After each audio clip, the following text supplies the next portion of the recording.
let's go ahead and get started on our third session. I'll let everybody come back in. And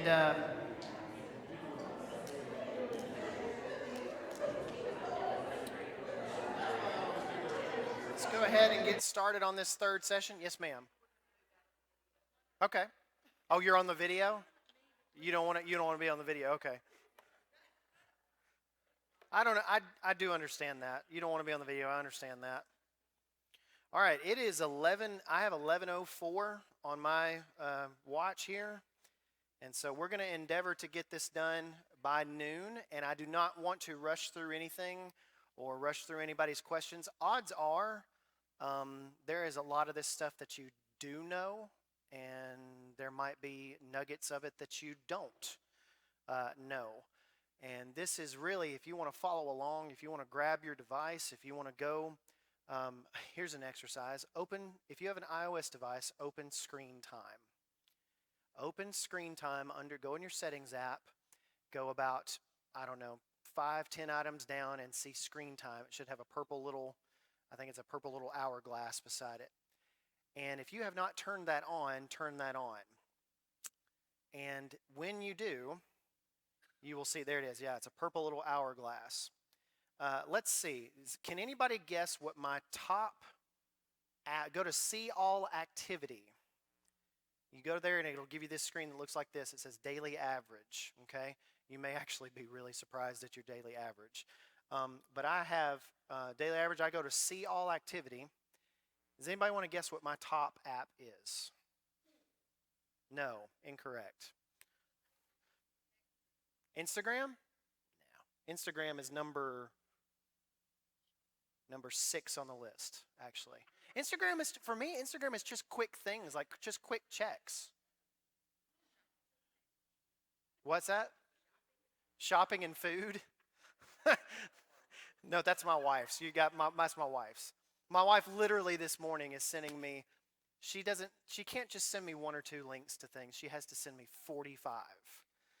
And we're looking at end tables. I never would have thought end tables, getting new end tables would be such a disaster. But good heavens, we're adults now. I'm 40. I need to buy furniture like I'm 40 years old, right? I can't go to Goodwill anymore and get furniture. So she is like, hey, these end tables, we should get these. These are at Target. I'm like, honey, those are $200. And she goes, that's what we pay for good furniture. And we're having this discussion about that. By the way, my number 1 used app is Messages. Okay, how many is Messages? I think a lot of your children, a lot of your teens, and I know this is primarily a crowd with younger kids, but I think that you'll find that Messages has the most on there. My second app, anybody guess? No. Although Photos is 5th. Weather. No, that would be my mother. That would be my mother. YouTube. I love YouTube. I have got exactly what I want on YouTube, and I watch YouTube more than I watch anything else. Is that bad? Probably so. Here's the thing though. Take the number 1 app, and as long as it's not something like Messages I can't delete. But take the number 1 app this week and delete it. Take that number 1 app, again, if it's a system app like Messages or Mail or something like that, don't delete that. But take that number 1 social media app. For me, mine is going to be, the first on the list there is YouTube. I would consider that social media. Take that, delete it.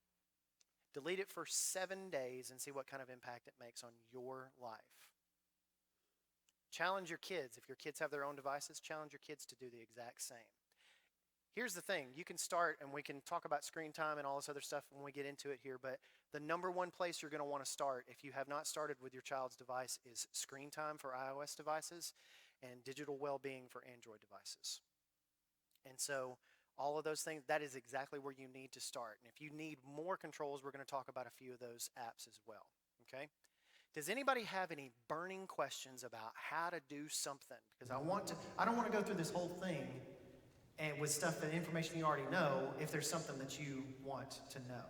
And so is there something that you guys want to know about or have a burning question about when it comes to settings and different parental controls on these devices? Is there anything that you want to know? Yes, ma'am. Our kids like to watch YouTube, but is there a way to just have specific channels that they, for specific users, whatever, that they like to see come up on YouTube? So the big thing with YouTube obviously is showing you stuff that they think that you'll want. Just like any other social network, they're just going to show you stuff that you think that you want. YouTube Kids, while I would not give them unlimited access to YouTube Kids, I wouldn't give them unlimited access to anything. But YouTube Kids has a subscribe feature. If they subscribe, there is a setting in YouTube Kids to where you can say, only show videos from subscriptions. So you should be able to subscribe, and you're not really subscribing to anything, you're not paying for anything, but you subscribe to those things that should only show those videos. We give our kids 1 hour of iPad time in the evenings. And they can only, sometimes when they can only watch YouTube when we are in the same room with them and we can hear, they don't get headphones, we can hear what is being said. And so that would work. How old are your children? Okay. So they're still in the prospect of where they can, YouTube Kids is still okay. If they were a little bit older than that, it'd be like, well, YouTube, though, is famously, we're going to talk about YouTube a little bit at the end of the talk this morning, and how pretty terrible their parental controls are. So again, but yes, thank you for your question. Anybody else? We're going to talk a little bit more about YouTube. Follow up to that. So in between what they're watching, YouTube Kids control some of the advertisements they're getting fed. So my recommendation for that, and again, we can get nickeled and dimed to death on stuff like this and paying for things, but ads are the number one thing that I don't want my kids to see.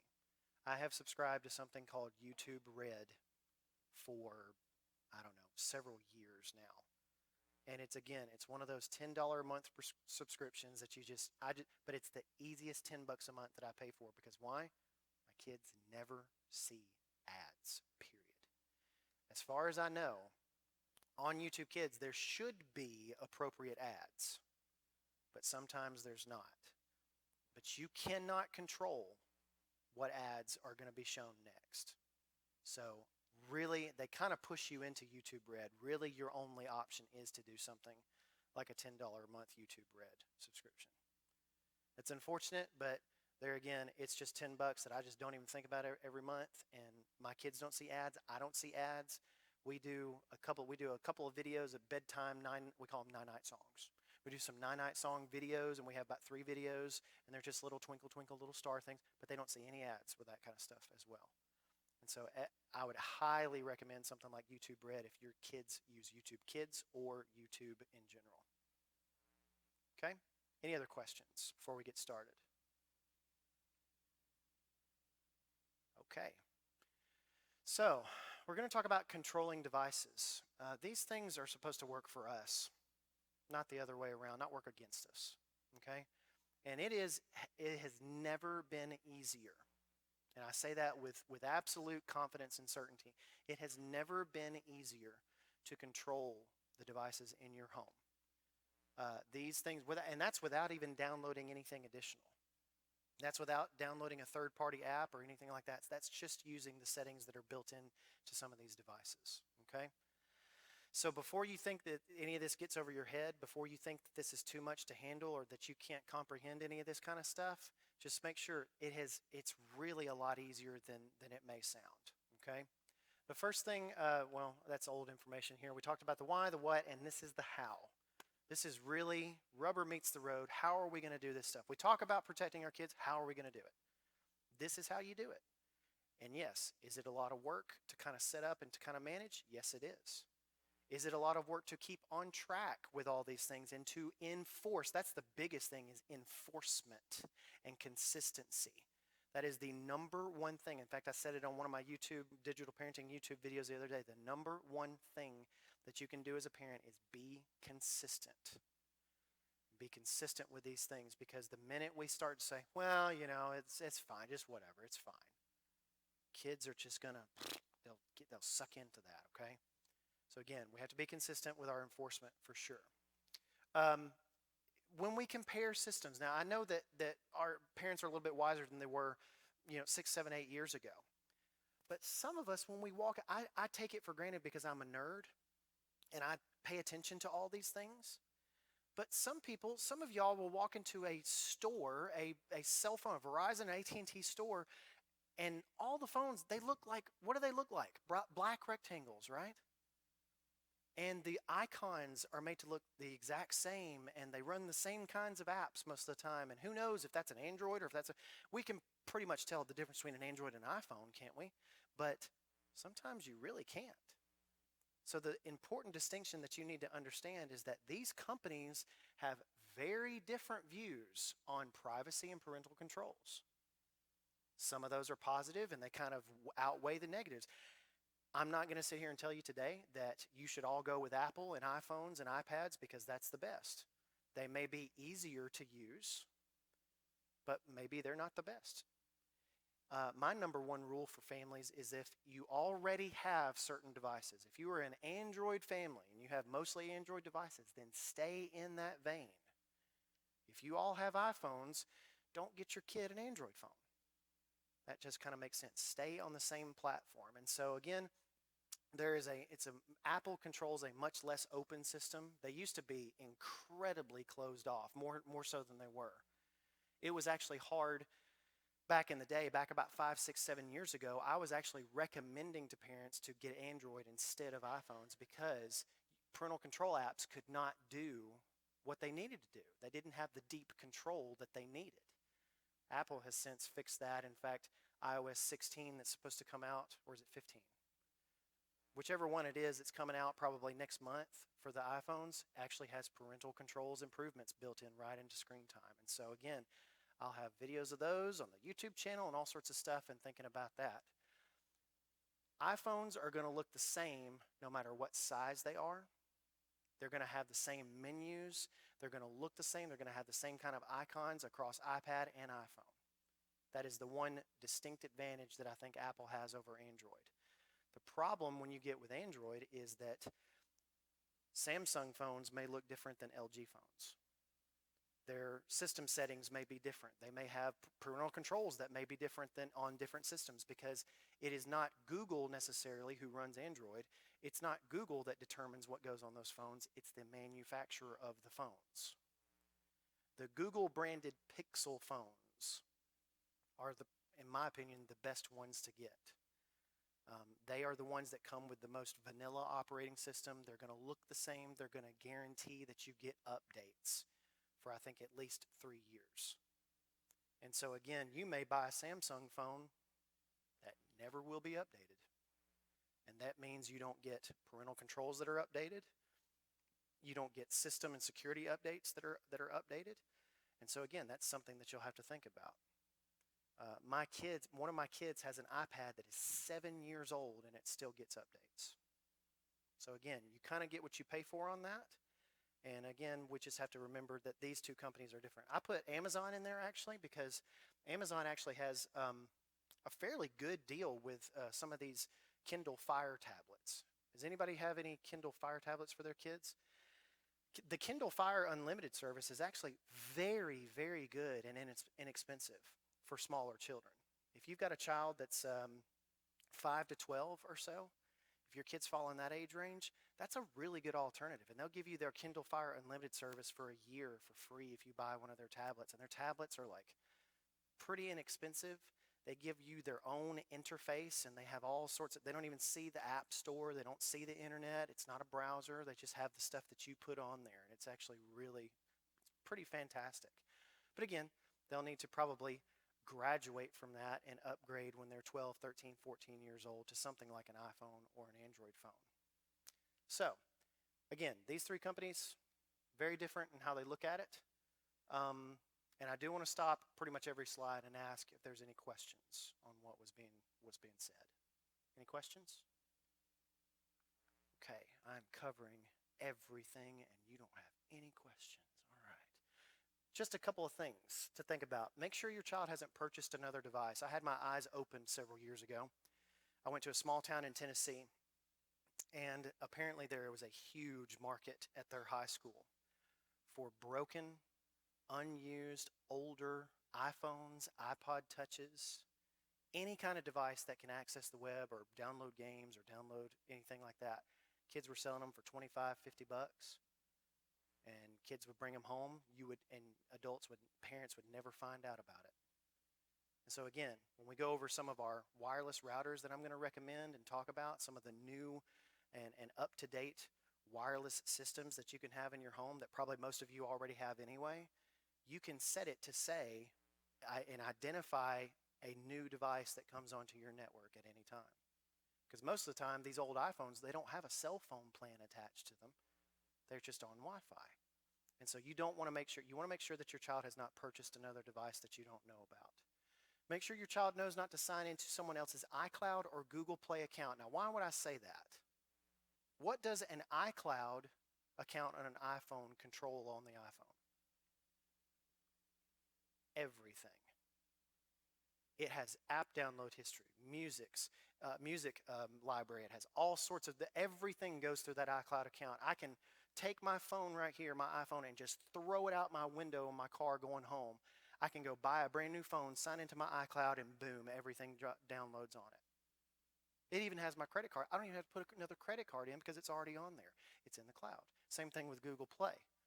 Do not let your children, and make sure that your children are not signing into somebody else's account just to get free apps, just to get apps that you won't allow them to have or something like that. If you have parental controls or screen time set at all, it disables this entirely. They can't sign out. That makes it a system level kind of thing, okay? Again, the last one's kind of a does statement, but make sure that you have parental controls or restrictions set on whatever device your child uses. We have PIN codes for our PIN codes at our house. I don't know if you have we have a PIN code to get on Netflix, and then when I tap on my profile, I have to put in another PIN code because I can watch PG-13 movies, but I don't want my kids seeing PG-13 movies, and I don't want him getting on that app. So we have PIN codes for PIN codes and all this other different things. I have a PIN code for each one of my kids' iPads that is a parental controls PIN code, and you'll have to set that whenever you sign up for screen time or you enable screen time on those devices. So again, it's one of those things you got to kind of keep up with. It's like, it's exasperating and exhausting sometimes, and it's a full-time job. And but it's worth it for your kid, for you to come in and you see my autistic child has disabled my phone more than once because he's found my phone and tried to guess the password, and it blocks it for an hour. And I'll come in there and it'll say, try again in 56 minutes. And I'm like, what did you? Again. But that prevented him. And we have talks about it and things like that.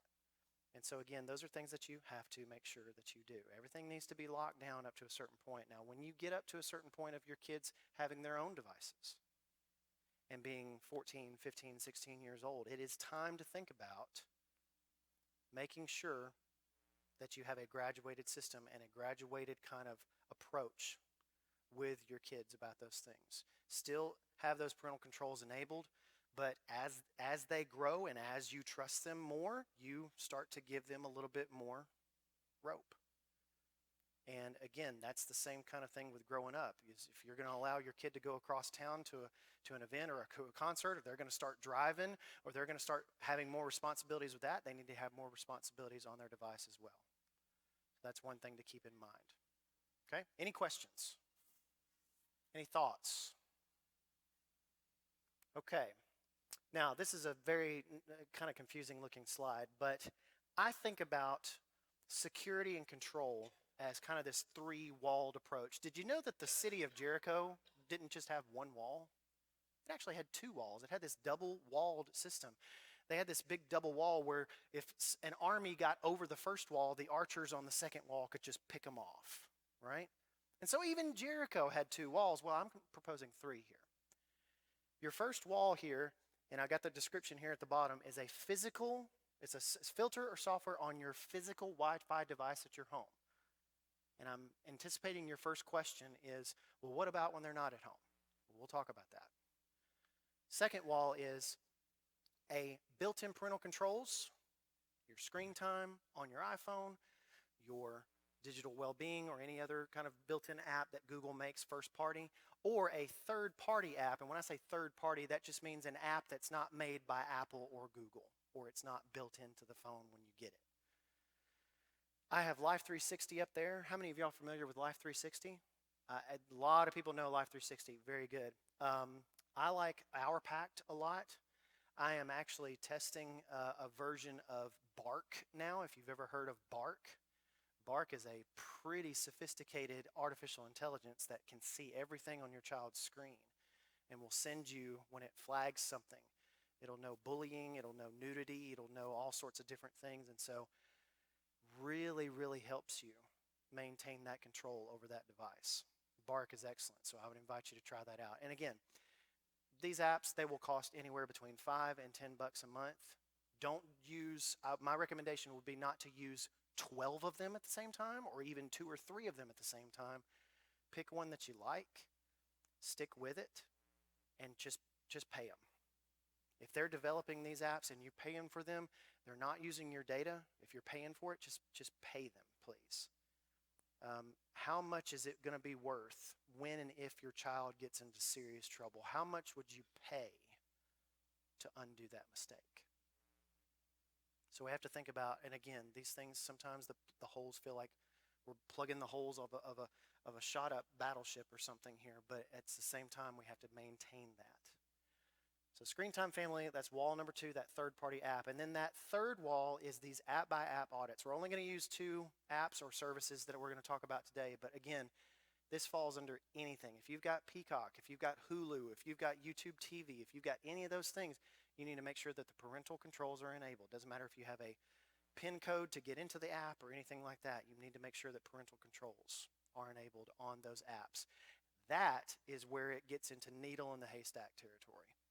That is where you get to, man, you mean I got to go this way and do this for this app, and I've got to, the settings on this app are only on the internet, so I got to get on an actual computer, and it's just crazy. But I will tell you, once you establish and once you have those things set up, it's really all about maintenance, maintaining those things, checking them once every month or so to make sure those settings are still intact.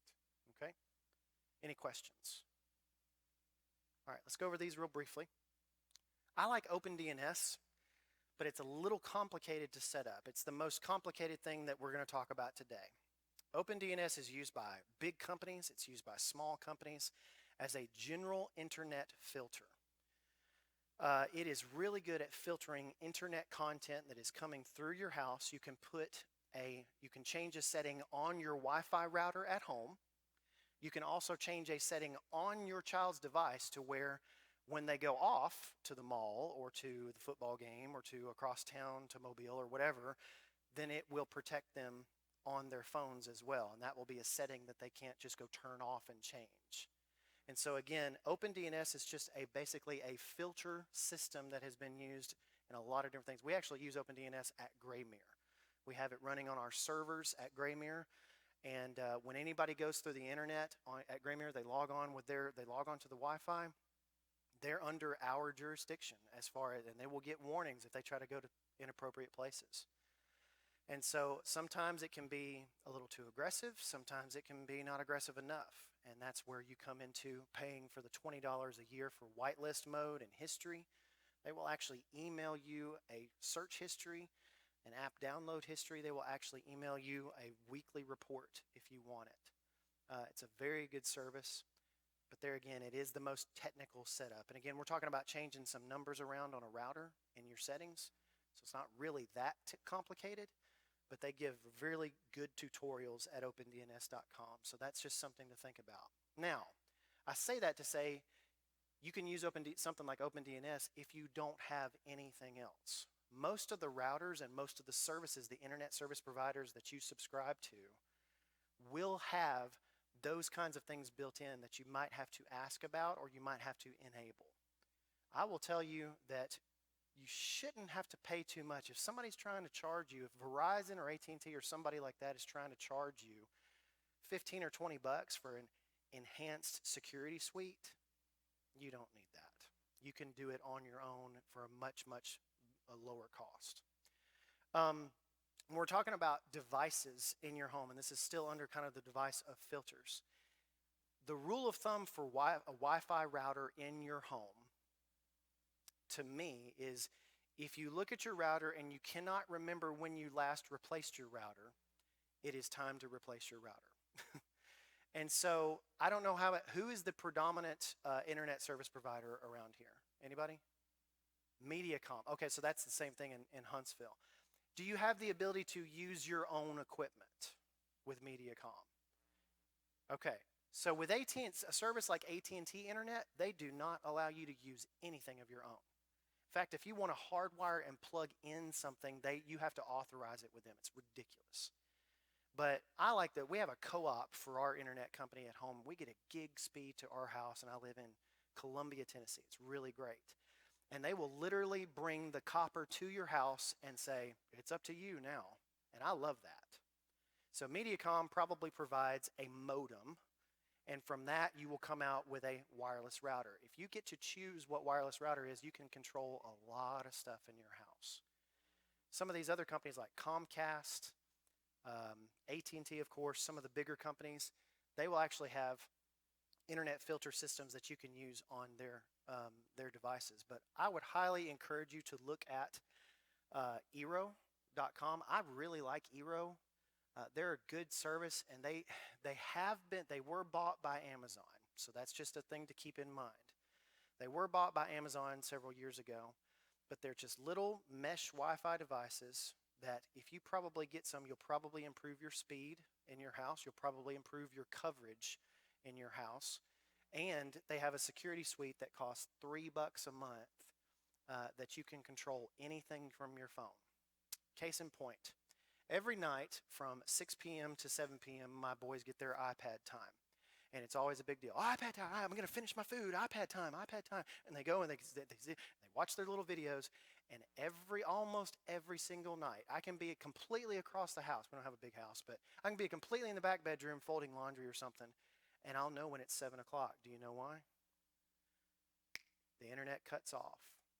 The thing starts loading. There is what I call weeping and gnashing of teeth.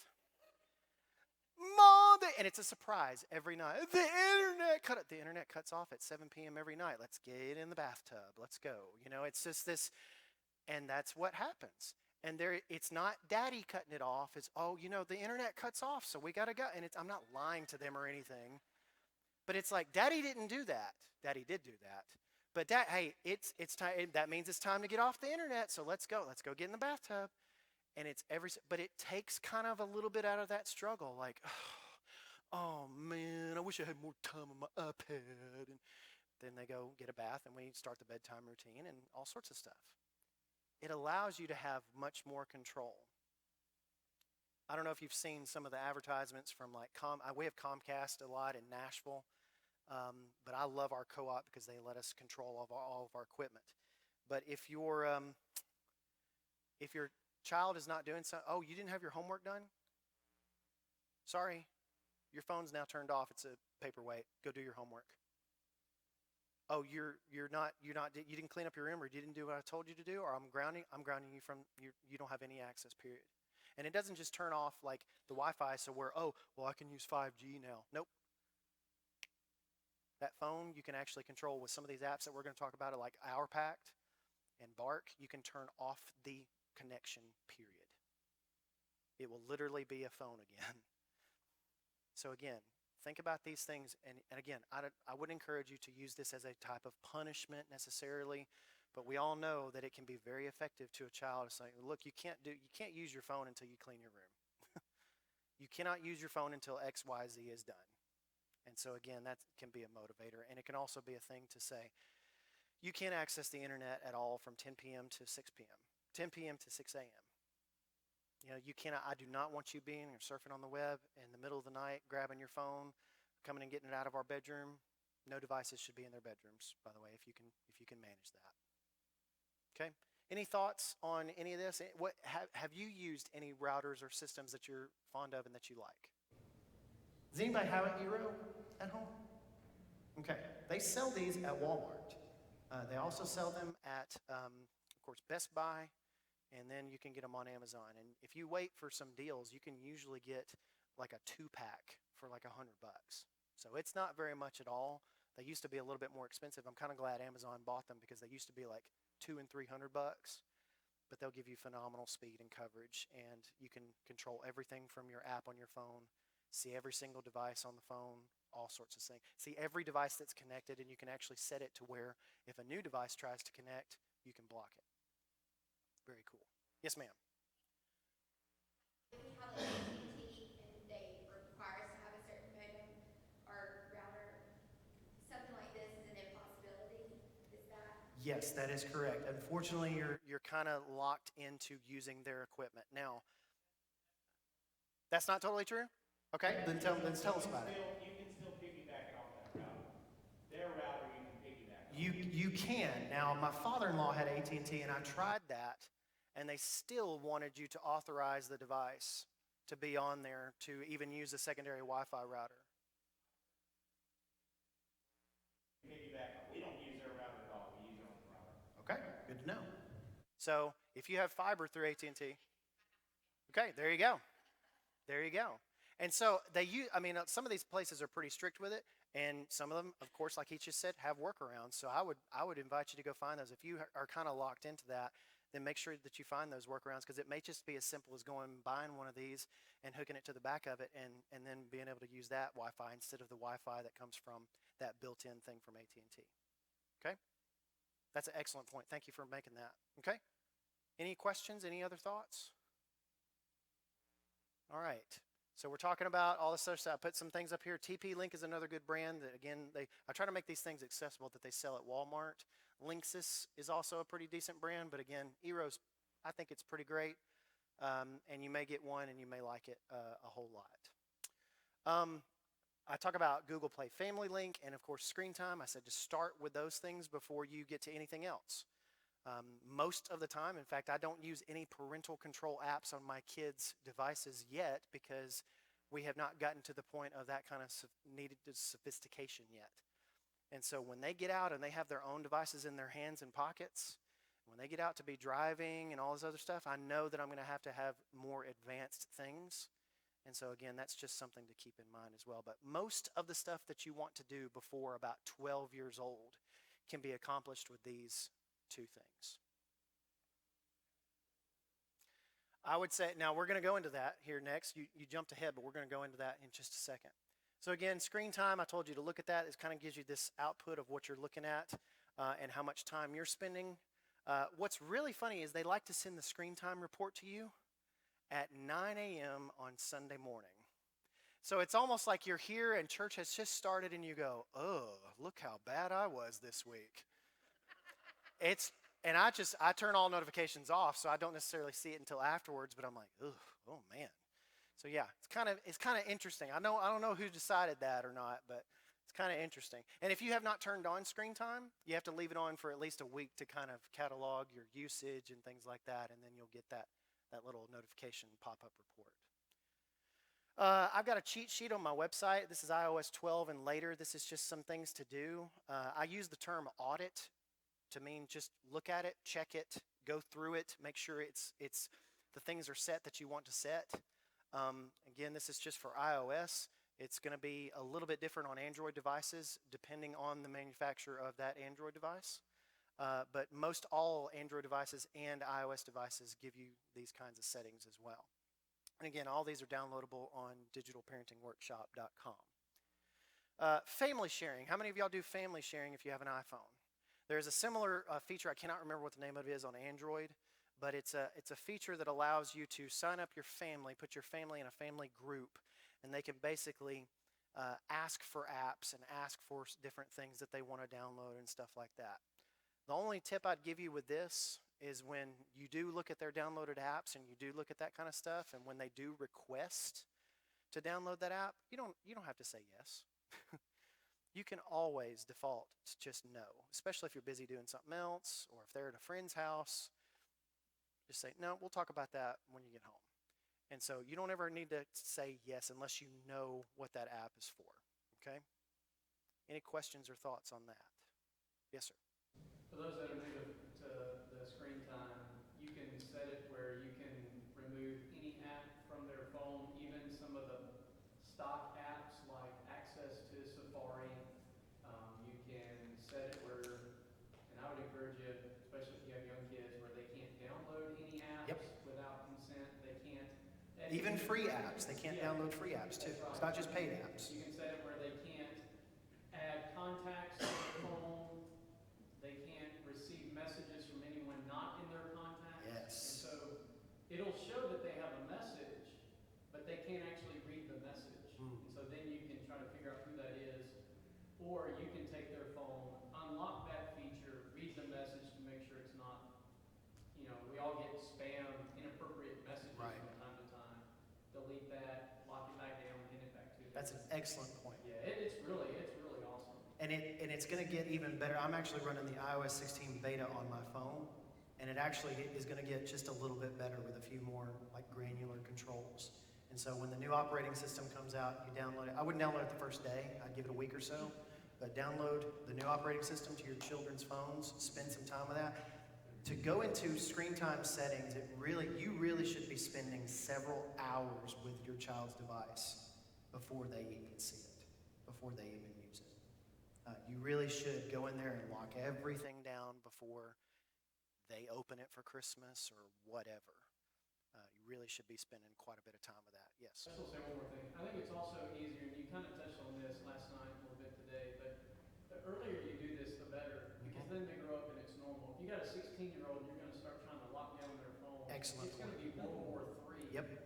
And you need to engage in that battle. That's a hill to Right. die on. But if you can start when they receive their first device, they don't know anything different. And it just, they're going to have friends, and you're going to play that battle of, well, my friends get to do, well, I love your friends, and I'm concerned about their soul, but I wasn't charged with parenting. That is almost a daily conversation at my house. Well, my friend got to watch this, and I'm like, well, we're not his parents.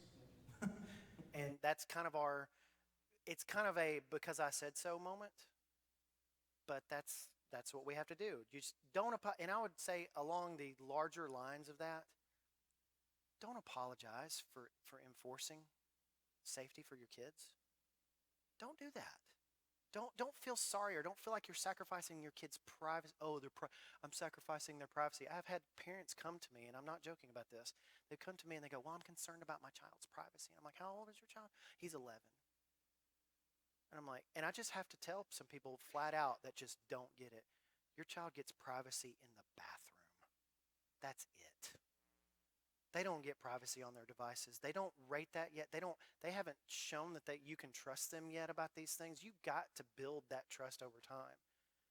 Where you let them loose and you let them go kind of free is when they go off to college or they turn 19, 20 years old. That's when you do that. But not when they're 11 and 12 and 13 years old. So yeah, again, don't ever apologize for being your child's protectors and protecting them, okay? And don't feel like you have to keep up with the other parents as well.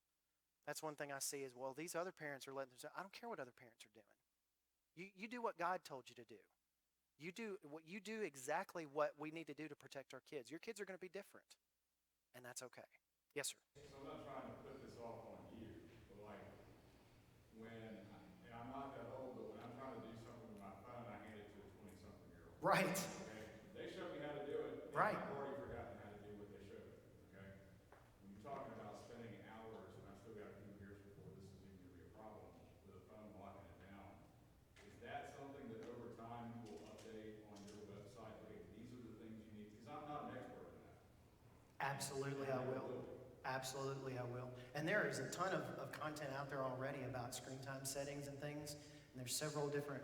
Like I turned that on today. Yeah. I didn't even know that existed. Right. And a lot of that stuff. I mean, it's a lot of what digital parenting is about awareness. It's not about doing the stuff. It's about absolute. Oh, I can go there and do that. That's built in, and I don't have to download anything. That's amazing. And you wouldn't believe how many times I hear that very fact. Well, I don't know how to do this. Well, it's right there. Information is really power in this. And so, again, it's just one of those things that, again, it's kind of another part-time job we got to kind of work at. But I understand and I feel you. When I have to update my children's iPads, it takes me like an hour and a half because I've got to go in, I've got to unlock a I got to download the update, I got to do this, I got to make sure that, and I got to put a password in every time I download an app. It's arduous, but again, hopefully that's keeping my kids safe. Keep fighting the good fight, though. Thing about the family sharing is that, like, our child takes her phone to school because she has practice afterwards, but I never have to worry about, is she on her phone, is she doing something? Because other than texting us, it's a paperweight during school hours. Right. And then at night, I never have to go, oh, I didn't find that phone tonight and put it in the kitchen. I mean, they don't normally go to their rooms, but I don't have to stress about. But if it's deactivated, there's nothing they can do with it. It shuts down and it doesn't turn back on, and during school hours, it doesn't work other than the text does, so she can take it, and I never have to worry about the stress of what she's doing with it, or if someone's like, oh, these kids are terrible with their phones and they're using them during school, I don't have to worry about that Nope. because she doesn't have an option, Yeah. and it's with that.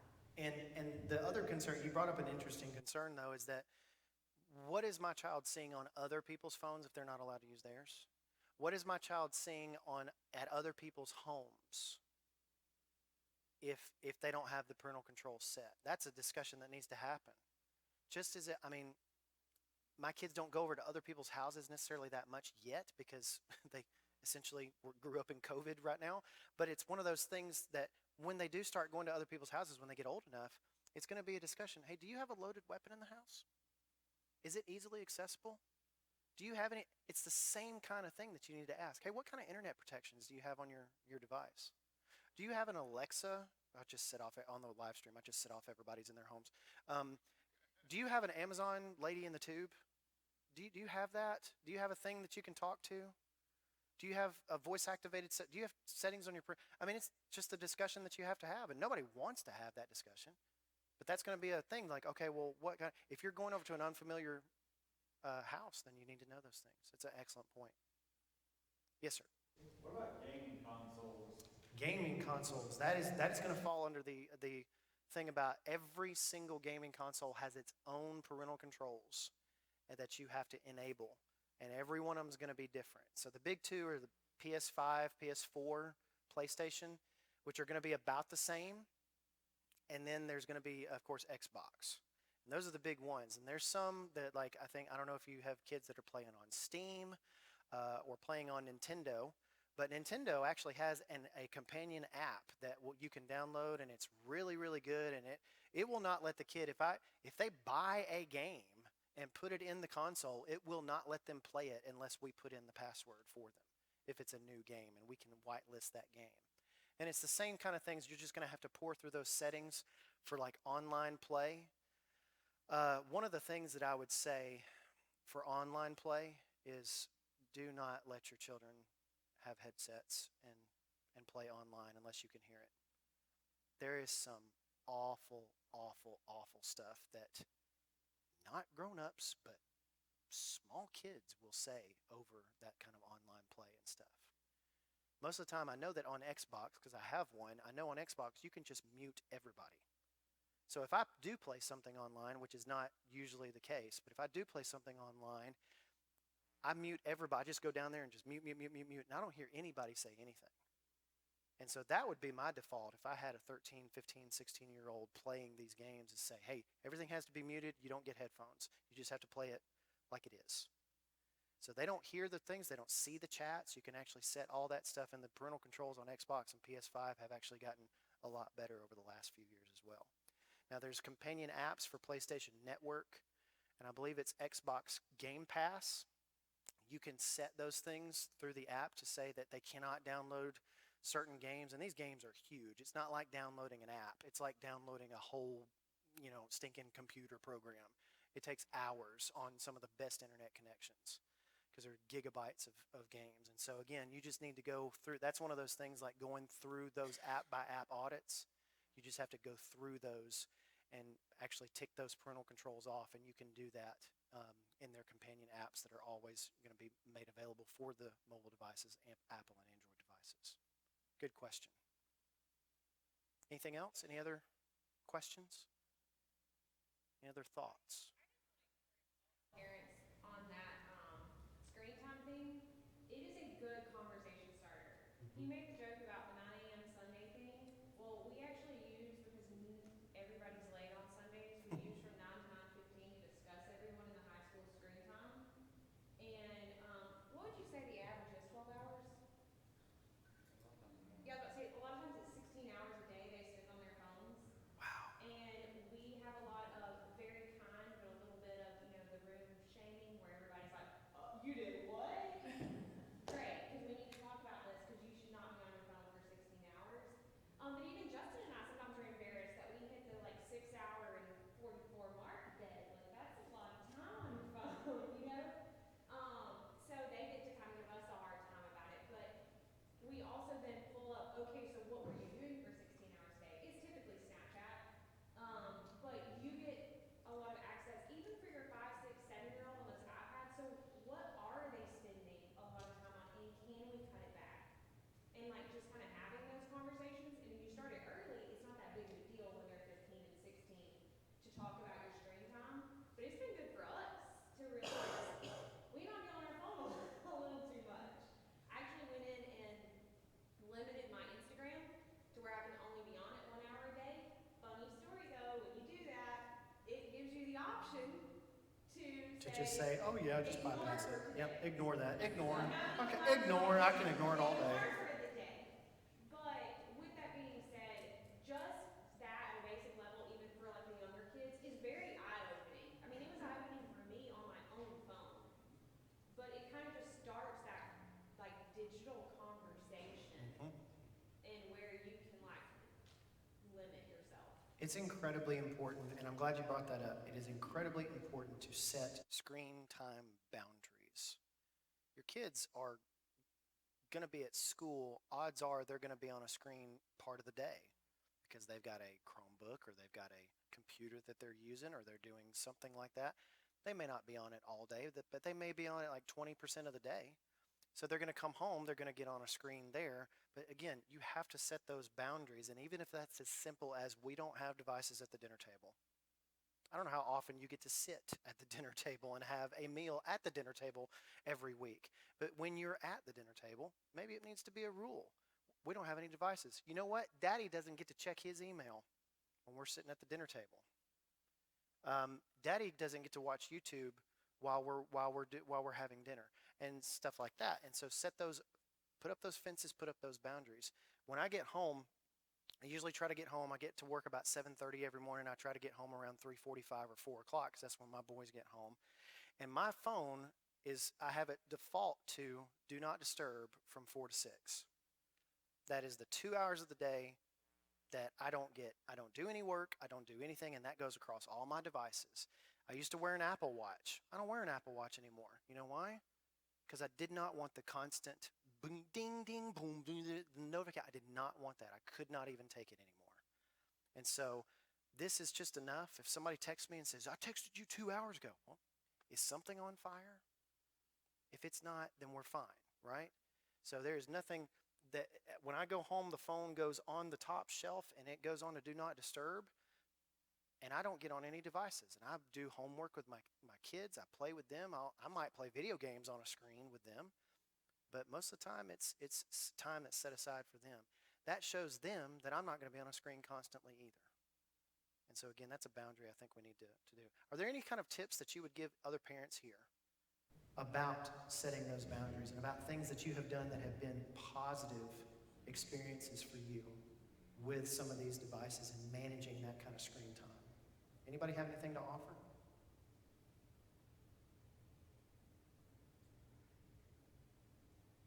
Everybody's like, no, we're all terrible.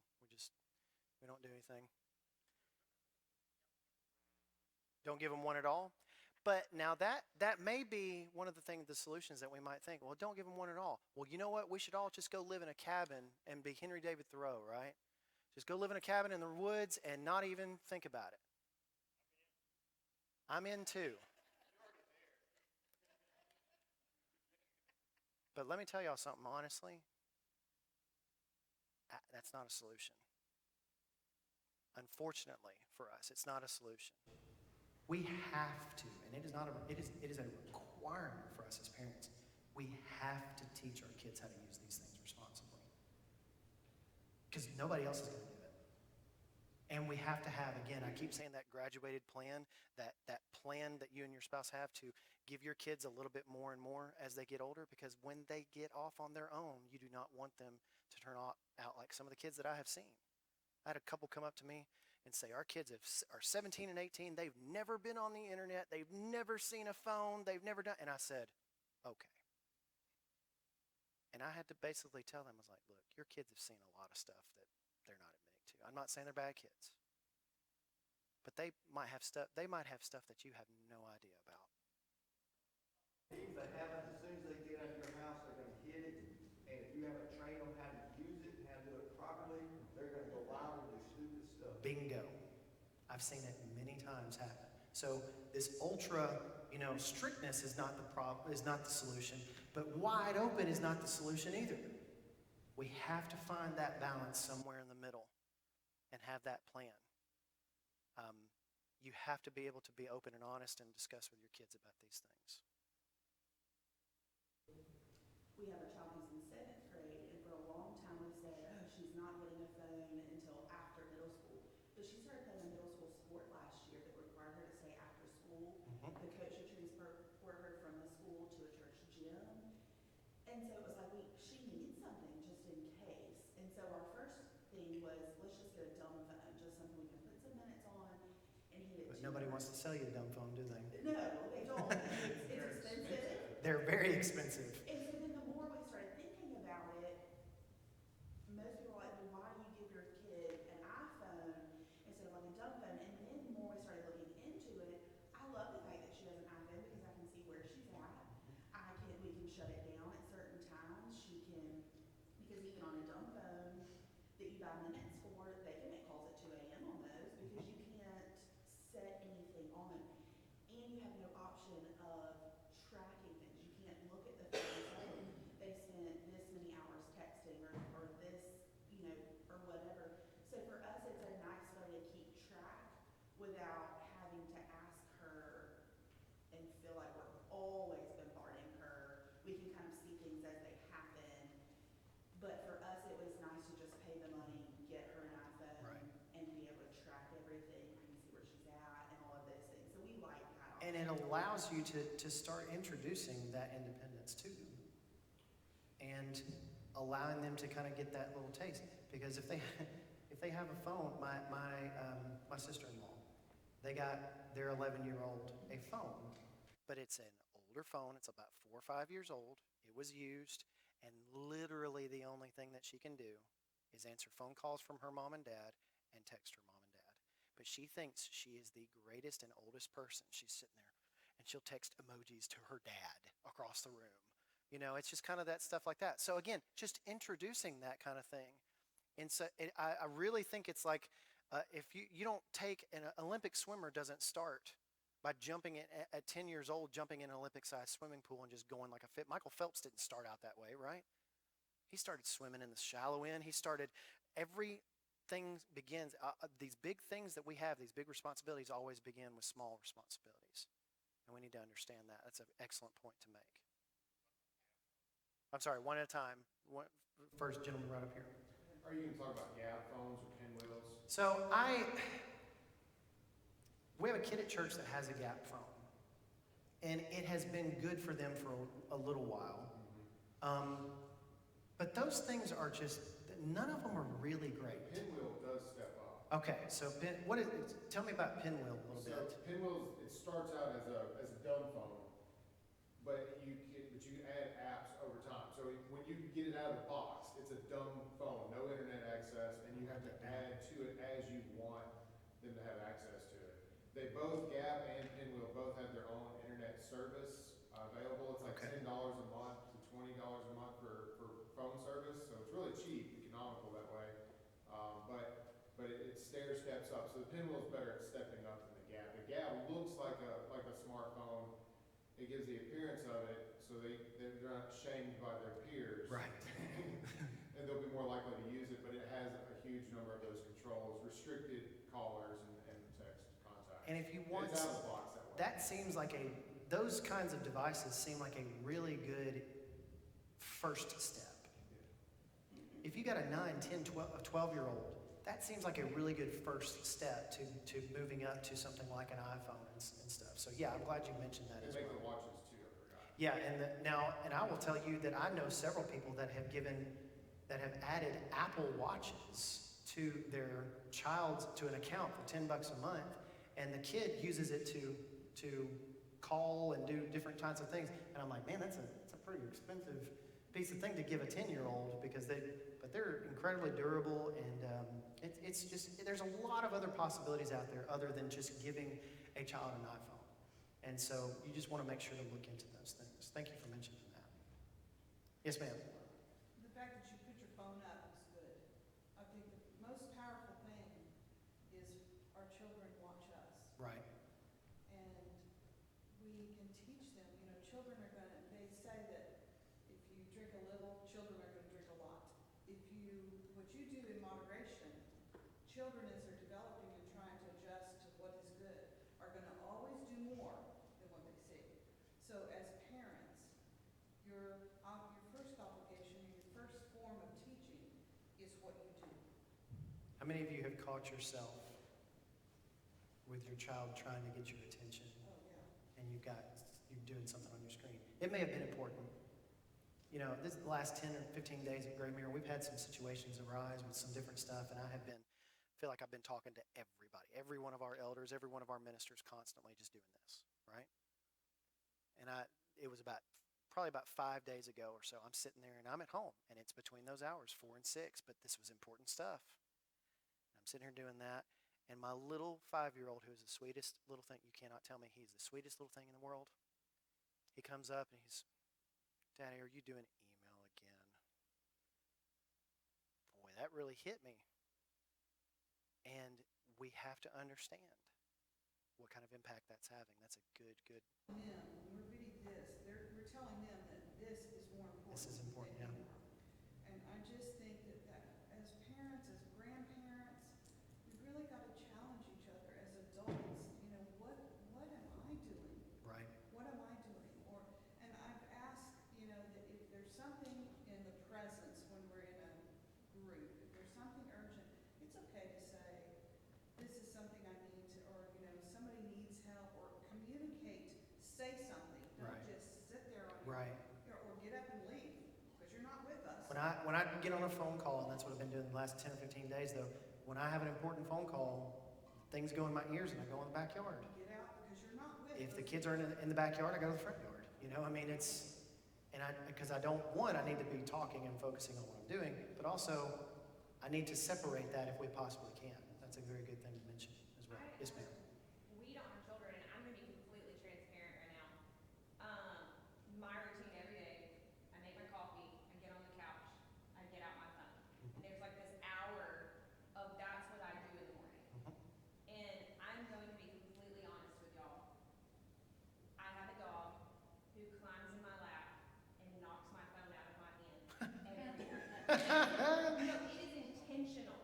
I've actually started now where I actually grab my coffee and I put it off, because he started like 6 months ago where he'll like knock it out of our hands. Now he actually just takes his whole body, wherever that phone is. It can be sitting to my right, it can be sitting to my left. That's where he physically lays himself out, because he knows in the morning I'm going here and he's coming here, but he knows that he doesn't get the attention. It like has really like embarrassed me, and no one's around, that he knows that's what I'm doing.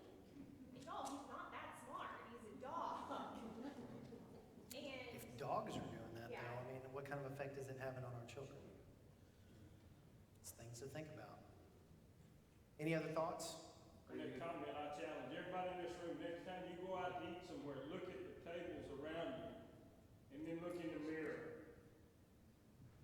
Have you heard about the new trend with younger people? I see a trend with, when I say younger people, I mean people in their 20s. My brother-in-law is 24, and he lives in Nashville, very, very hipster town. I mean, all over the place. And there's trends in the coffee shops, in the restaurants there, that there's a basket in the center of the table, and if you eat with friends, you put your phone in the basket. The first person who touches their phone buys the meal. And if nobody touches it, then everybody pays for themselves like they're supposed to. And there is a trend coming with younger people. I just got through reading this book called Analog Church. I highly recommend it. There is trends showing that young people are craving the analog experience. They are craving things, and you're going to think this is wild, but coming to a church building and opening a physical Bible and hearing an actual preacher on a stage instead of watching one on a screen. That's a crazy idea, isn't it? But that's what young people in that generation are clamoring for right now. And I'm starting to see it just in my brother-in-law and things like that. I'm starting to talk with him about some of these things. So we, as the older generation has been encapsulated by this technology, we've got to capitalize on those things. I think that's an important point to make. Anything else? Any amazing discussion, amazing thoughts? You are taking up great amounts of time. But that is no problem at all. Okay, let's just keep moving. Family sharing is great. And again, if you have not set that up with your family members, I would encourage you to do that. When my oldest child turned 10, we actually got him his own Apple ID. I would encourage you to get your child at some point an Apple ID. You can earmark it as a child account. It will treat it as such, and you can have more granular and independent control over his account in that way from your own device. If you have it grouped together with yours, then you get all the different things, and you get all the kind of the cruft that comes along with that. But you want to be able to control that more independently. So that's what I would highly recommend is 10, 12 years old, make sure that you get your child their own account, but make sure it's locked down completely so that you can control it. Okay? Find My iPhone, one of those given kind of things. It's called Find My now, and it's for basically every device, and Google has something very similar that I don't think they preloaded on all of their devices, but you can download it. This is one of those givens. Find it and download it and use it. You would not believe how many parents I have talked to where they have not enabled this feature. They have lost a phone, or they have not been able to access a phone, or any of that kind of stuff. And so again, it's one of those free things that you don't have to pay for. You can even put a little widget on your screen. My wife has a widget on her phone that shows where I am, the location in town, and I have a little widget on her phone that shows where she is. I'm going to see where she is right now. I'm just kidding. I'm not going to tell you where she is right now. But I can see she was at Kohl's for an hour the other day. And I'm like, I know what you're doing. I know what you're doing. So anyway, she knows where I am when I go to the, Steak and Shake or something. She knows exactly what's going on. So it's, again, transparency like that. Google Play Family Link. This is a couple of older screenshots, but it's essentially the same thing. You can connect to your kid's device and actually control it with your device. You don't actually have to have physical access to your device unless you want to control a lot of the things. And that's a lot how a lot of these parental control apps work. You can, it says guide them to good content and, of course, manage the apps that they use. And then, of course, with Chromebooks, Chromebooks can actually run Android apps now. And so if you're an Android family, you can run the same kind of app on your phone that you do on the Chromebook and vice versa. One thing to keep in mind, what I said last night, was that the school system or the private school where your kids go, the internet is most definitely locked down at those facilities. They do that, they do that in a purpose to make sure that all the devices are on the same playing field. But when your child is able to bring some of those devices home, those protections may not work. And so you need to make sure that you have access to those devices to be able to change settings on them to make sure that your parental controls are set properly. And that is where an internet filter like the Eero or like OpenDNS will come in really handy for certain devices like that. Okay? Any questions? Again, you can see lock their device, do all this other different stuff, and a lot of these features are they overlap with a lot of the features that come out with the other parental control apps as well. Life 360 is great. We talked about Eric's wife talked about how we like to know where they are all the time. This is like find my iPhone location GPS data on steroids. It's very good. You can actually see if you have a driver in your family, you can actually see how fast they are going down the highway. It is very, very good app. I would invite you to give these people $5, $6 a month if you have a driver in the family, especially if you have an older driver. Not necessarily a younger person, but somebody that's out and about going different places. Absolutely, Life 360 is great. I've got OurPact on here as well. I like OurPact. It's a little bit older. But again, these are both available on Android and iOS. And this is going to be one of those parental control apps that you can get and go a little bit deeper than you would with the standard screen time controls. So if you're finding that some of those things are lacking, like a big one for a lot of parents is text messaging. If you're finding that you cannot control text messaging like you want, I would invite you to look at OurPact. I would also invite you to look at Bark. Bark is a good, like I said, it's an AI-powered thing that can see basically everything that's been on your child's screen, and it can flag things, email you, give you a warning, and all sorts of different stuff. It's very good. Bark, the setup for Bark is a little bit involved, but they have really streamlined that and made it a little bit better. And like I said, I'm testing some of it, and I hope to have like a full kind of, almost like a full course on Bark. Put it up on YouTube. It has its struggles. It works better than it did before. Bark has worked with Apple directly on some of that stuff. And they've been able to kind of jump through some of Apple's hoops. But I mean, on Android, it's fine. On iOS, just not only works through Safari. Right. Covenant Eyes is, I wouldn't advise Covenant Eyes hardly at all unless you are allowing your kids to use the browser. I wouldn't allow your kids to use the browser. I would just turn off Safari and turn off any kind of in-app browser, period. And not let them surf the internet until they're much older teenagers, honestly. But yes, you're right. Covenant Eyes is a little bit behind the times and a little bit limited. It's more for adult. It is. It's more for accountability purposes between adults and stuff like that as well. Any questions, comments? Okay, let's get through. I know we're over time and everything like this. A couple of screenshots from different things. It is free to use, but they advertise that. But to get the features that you really want out of this this application, you're going to want to give them the subscription price if you choose to use this app. And the great things about these apps is you're not signing up for a year. You sign up for a month. If you use it for a month, you don't like it, so you can switch to something else and cancel the subscription. It's really kind of convenient and nice for that. Okay. Amazon Kids Plus, they actually was called Free Time Unlimited for a while, and now it's called Kids Plus. This is what I was talking about with the Amazon Fire tablets. It kind of gives you specific age ranges from up to 12. You can have detailed reports checking it right through your Amazon account. And again, this is only for Amazon Fire devices. This is not available necessarily on iOS or Android necessarily, although Amazon Fire devices run a form of Android on it. That's just something to keep in mind. But it's a pretty good little thing, and they'll give you, like I said, they'll run Christmas specials. You can buy a device for $80, and they'll give you a year of this for free. And so if you have a 5, 6, 7-year-old, you might actually look at this, especially if you're on a budget. Okay, any questions? All right, this is where we get to the point where they're like, okay, Chad, wrap it up. Let's go, let's wrap it up. YouTube and Netflix. One of these companies does parental controls decently, the other one not so much.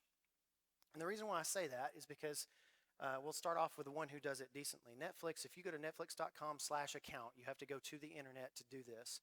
You can actually click on your profile, scroll down, you can actually set ratings for your kids.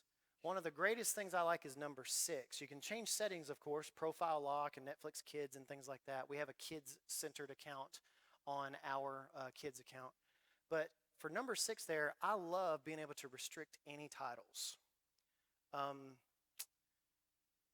Cannot confirm or deny that we have blocked Dora from ever being seen in our house again. Okay? If my kids were to find that out, they'd be like, what? Sorry, I cannot even handle it, right? But it's kind of stuff like that that you can do. A couple of summers ago, you may remember a You may remember a little mini-series, I think it was a mini-series or a television show, 13 Reasons Why. What was that? What was that about? Somebody tell me. Suicide, basically. Not just that, but the glorification of suicide, making somebody out to be a hero and lifting them up because of said suicide, right? That was an idea that if I had a 13-year-old in my house and I had a PG-13 rating on my Netflix account, that was the first thing that popped up. Boom. No ma'am, no sir. I do not want my kids thinking that suicide is okay. I don't think you do either. And it's things like that. If you find specific titles, you can actually, it's an autocomplete. You begin typing it in and it will pull up the title that's on Netflix. You click it and it will have a little thing that says this is going to be blocked from now on. There's certain things that you don't want your kids to see on there. Very, very good and effective for doing that. And that's at any rating that you put on there, period. What I would always default to is going one level below. So we have TV Y7. Even though we have a 10-year-old in the house, we also have a 5-year-old that we have to worry about too. So I put our rating at TV Y7 because most of that stuff is appropriate. But if you get a little bit past that, even some G-rated, some PG-rated stuff is kind of got some interesting stuff in it that you have to do, that you have to think about. I don't know if any other streaming service offers this. I think Paramount Plus does. I think that Disney might. Can anybody confirm that or not? I don't know if you can block specific titles on Disney, but I think you can block like Star Wars or Marvel or something like that. You can block a whole section. But again, that's one of those things that you just kind of got to go through these apps and find. If your kids watch Disney Plus a lot, guess what? You need to be intimately familiar with all those settings on there. That's just how it is. Girls, kids get older. If you ever want to know about certain shows, please ask us. If any kid in our youth group has mentioned a movie or a show, we have watched it. Now that does not mean that we finished it, but we have watched it. And I can even, there's one called Jenny and Georgia that's been really popular this past year for teenage girls. Definitely should not be watching it. But What's it called? Jenny and Georgia, Ginny. Okay. It very much glorifies a lot of different sexual acts, and so it teaches teenagers to be doing them very young. So anyway, there's just, but we watch them. If they mention it, we watch it. Now that doesn't mean I necessarily remember them all, but I can go back and do like the trailers and this and that. And I mean seriously, if the kids have mentioned it, we watched it because it's a great way to connect with the teenagers if it's something appropriate. Good point. So to clarify, we watched it, y'all watched it, not? No, it's not. Just to make sure.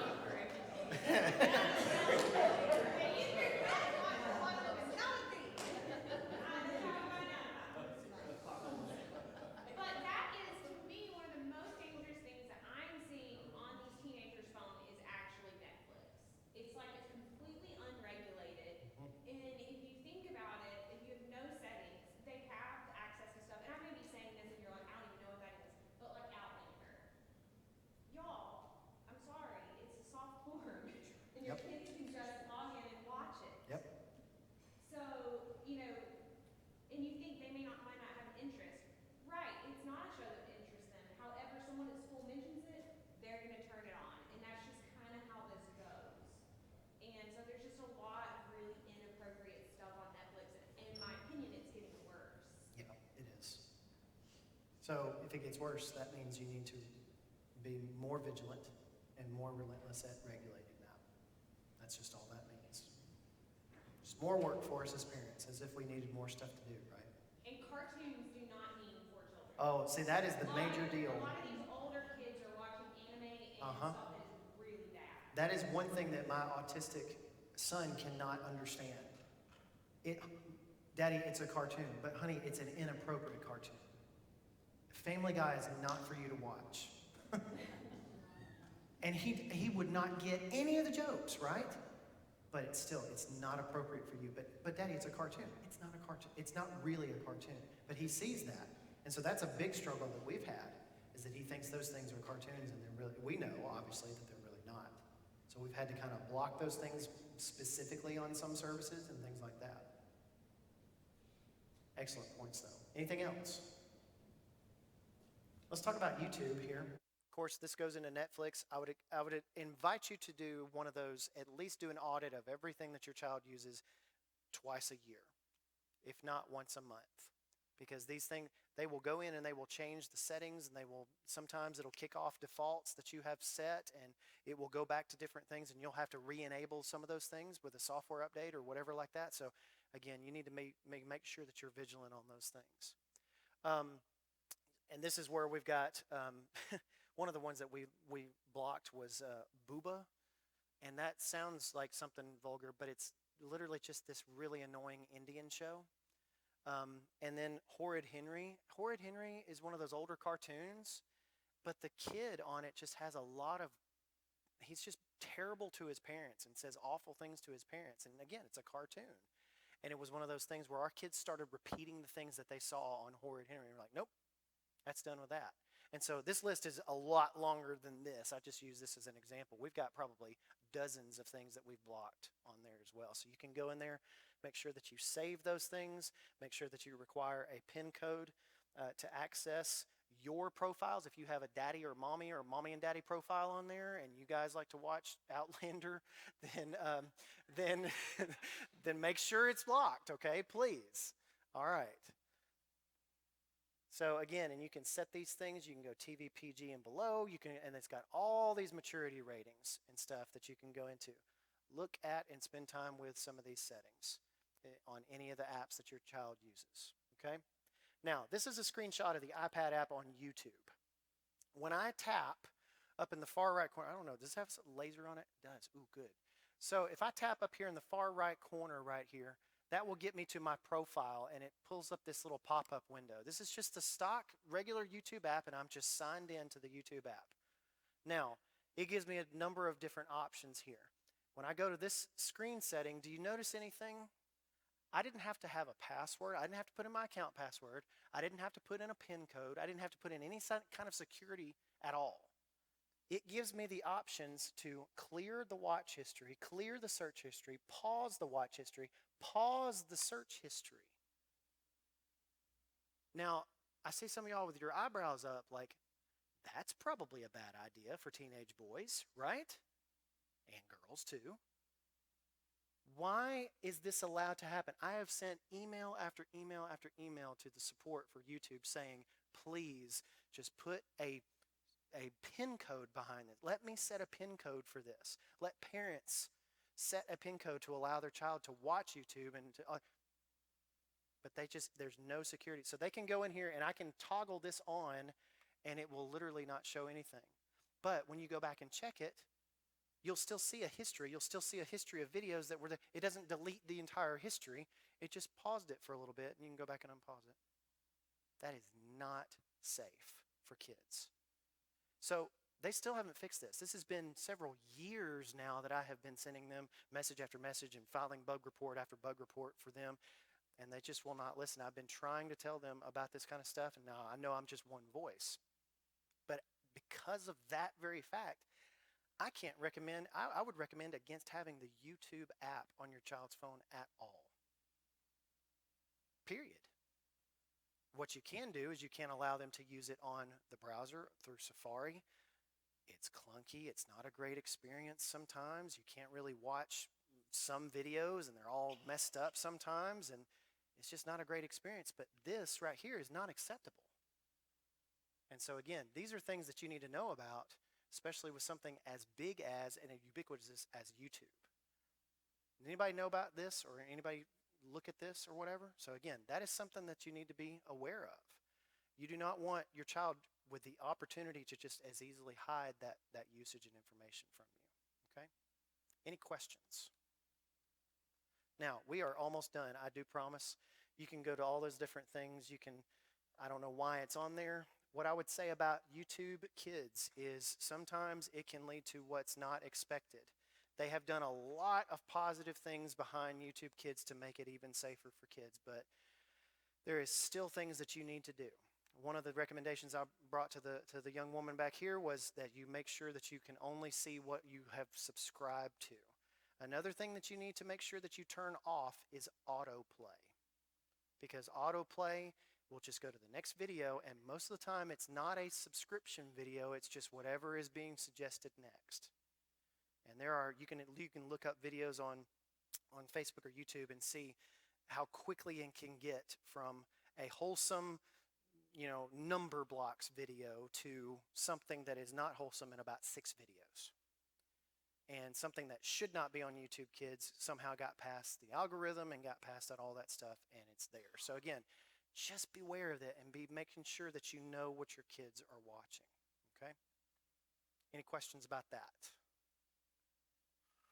All right, last but not least, this is the last slide, and this is the last thing we'll talk about.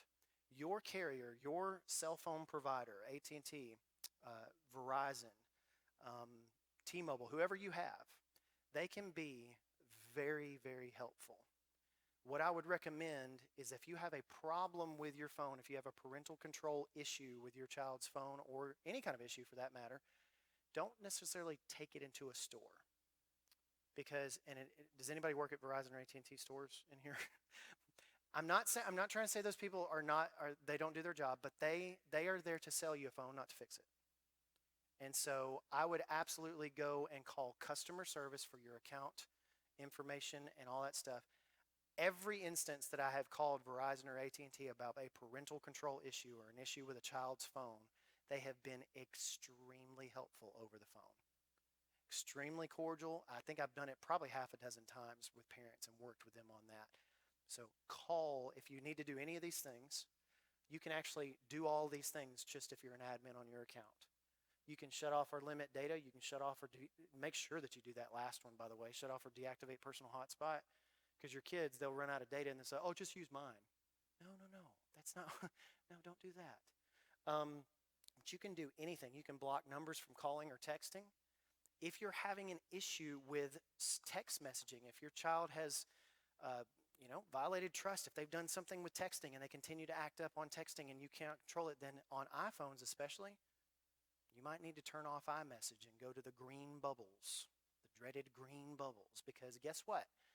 That makes it default to the SMS text message system, and your carrier will maintain a record of all of those text messages and photos and media sent. So if you are having any kinds of issues with that, or if you have a young child, it doesn't matter if you're able to text them with green bubbles or blue bubbles. You can actually just enable that later when they get a little bit more responsible, a little bit older. Okay? Any questions? Either I've covered everything or you're ready for lunch. Well, I have one question. Yes, ma'am. What do you say about Snapchat for older teens? Snapchat. I was kind of hoping people wouldn't ask about Snapchat. But here you go. Snapchat is a terrible app made by terrible people.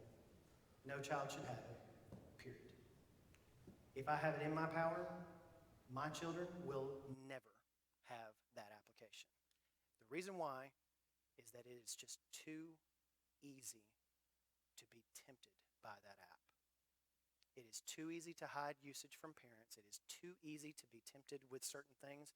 Snapchat they know exactly who their target demographic is, which is 16 to 22-year-olds. They know exactly what they're doing when they put a new feature in, or they do something like they did several years ago called Snapchat After Dark, where they had lingerie models and all sorts of stuff that was right there on the front page when you signed into Snapchat. They know exactly what they're doing, and they don't care. Now, I could say that probably for any other social media, and I consider Snapchat social media. I could say that for any kind of social media out there, but Snapchat to me is so ubiquitous and so used that it's so easy. Now, most of our kids are just using it for fun. They're just using it to communicate with their peers. They're just doing the funny filters and the faces and the rainbow throw up or whatever it is, right? They're just doing all that stuff for fun. So I would say that in this group especially, most of your kids are probably just using it for good fun and to communicate with their kids or communicate with their friends. But it's just too easy. It opens that door to temptation far too easily. And the app creators have never, in everything that I've read about Snapchat, everything about what the founders have said and about what the company does on a daily basis, has never shown me that they care. So that's what I think. Sorry.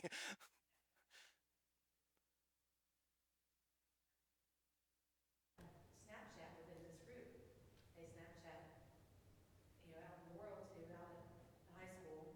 And one of our children got in a group, which was innocent enough, talking to 4 or 5 friends, whatever it was, and someone else changed the groups, and just changed the name of the group and the whole feeling of it, and it was awful. Mm-hmm.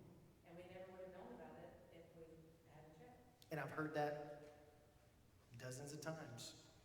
Kids get on there for entirely, that's the point that I'm trying to make, is that kids get on there to communicate with their friends, but then they get wrapped up in all this other stuff that they necessarily can't even control because the app doesn't want you to control that.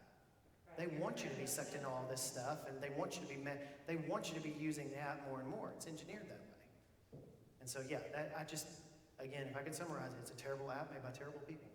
Several of our teens have actually already been catfished on Snapchat, Mm-hmm. and we cannot convince them that a lot of them are being catfished, but that these people that they don't know are fake. Like It's amazing. it will not get through their heads that these are fake people. Like they just don't understand it. Not most of the time, our kids are good and they want to be good.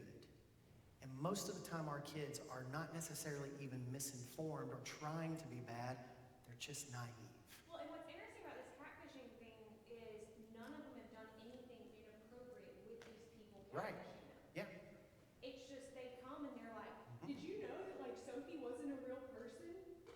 And they've just been having very platonic conversations that it ended up being a 46-year-old Mm-hmm. in India.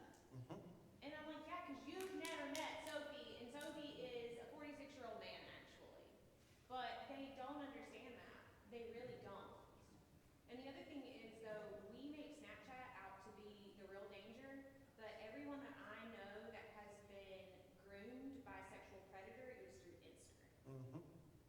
So, Nothing is safe. yeah. Ever since I know it Instagram, happened through Snapchat, Yeah. but like the personal examples that I know of are actually through the social, like the other social media. well, in the rest of the world, we don't tend to use WhatsApp a whole lot in the United States for some reason. The United States is an anomaly in the fact that Americans use iPhones, and there are more iPhones in America than there are in the rest of the whole world.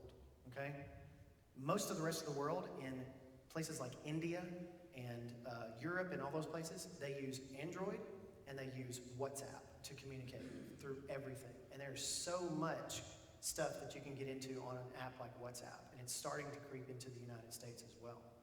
And so none of these apps I can badmouth Snapchat all the long day and stuff like that and say that, but you can almost say that about any of these things.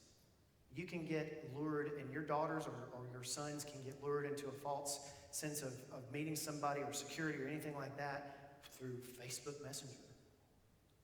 Facebook tried to do this thing a couple of years ago, Facebook Messenger for kids. I could not roll my eyes hard enough.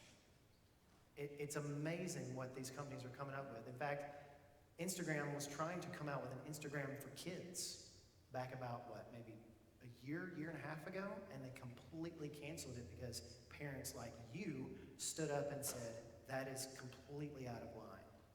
Do not do that at all. And so they scrapped the whole project.